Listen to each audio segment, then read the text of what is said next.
Fala pessoal, tudo bem? Como é que tá? Nesse vídeo nós vamos falar sobre a avaliação do contexto e como essa avaliação ela pode impactar na gestão da qualidade da organização.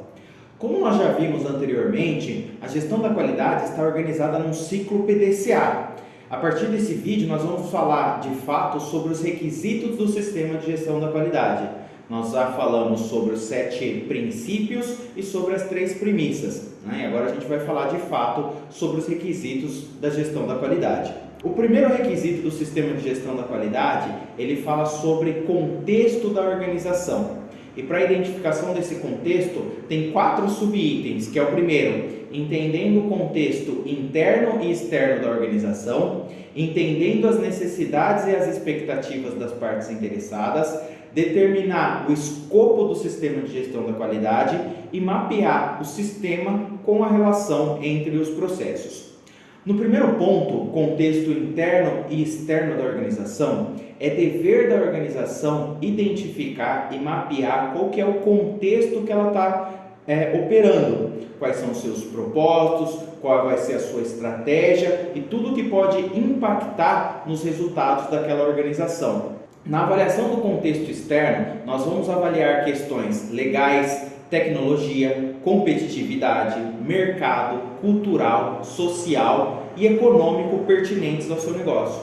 E na avaliação do contexto interno da organização, nós vamos avaliar qual que é a cultura, quais são os valores, quais são os recursos que eu tenho disponível e quais são os objetivos financeiros, legais e tecnológicos que eu quero alcançar. Uma boa ferramenta para fazer essa gestão e para fazer essa identificação do contexto interno e externo, não existe só ela, mas uma muito utilizada é a matriz SWOT, que é o acrônimo em inglês de Strengths, que é forças, Weaknesses, de fraquezas, Opportunities, de oportunidades e Threats, de ameaças. Então, fazendo esse mapa, fazendo essa matriz, eu vou avaliar quais são as minhas forças, o que eu tenho de bom, o que me diferencia no mercado. Quais são as minhas fraquezas? O que precisa ser melhorado dentro da minha organização para eu atingir os objetivos da qualidade? Quais são as oportunidades? O que o mercado, o que os fornecedores, o que os clientes me oferecem de oportunidade que pode potencializar os resultados da minha organização? E por fim, quais são as ameaças? Que mudanças estão ocorrendo? Eu estou preparado para essas mudanças no contexto externo? Então, fazendo essa avaliação de contexto, vai nos dar bastante base, fatos e dados para a tomada de decisão e para a definição do planejamento estratégico da organização. O segundo ponto, dentro ainda deste requisito de contexto, é entender as necessidades e expectativas das partes interessadas.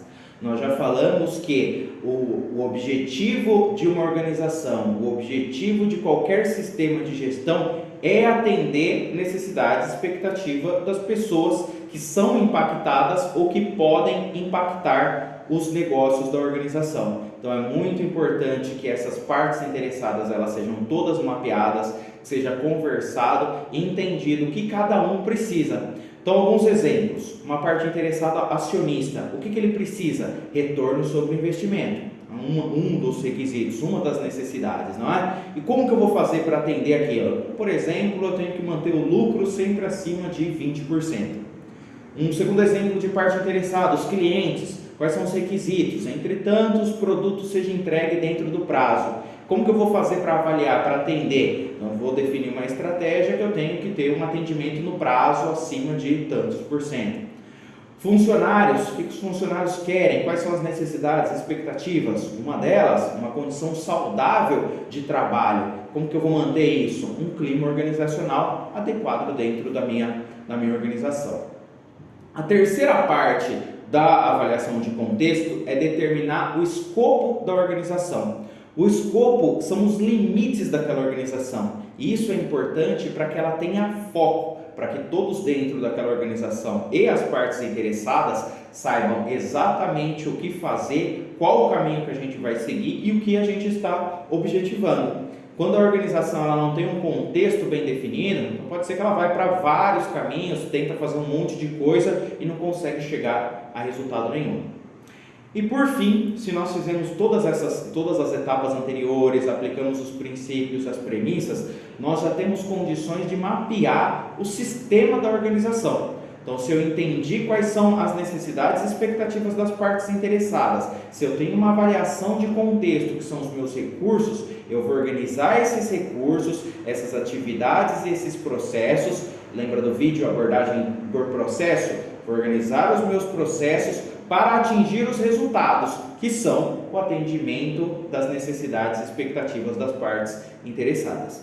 Então, esse requisito, ele é puramente o P do PDCA. Planejamento. Como nós já falamos, né? A gente até brincou, quanto mais tempo eu dedicar agora nessa etapa de avaliação de contexto, determinação das partes interessadas e das necessidades, depois a execução, a verificação e a melhoria contínua, ela fica muito mais simples.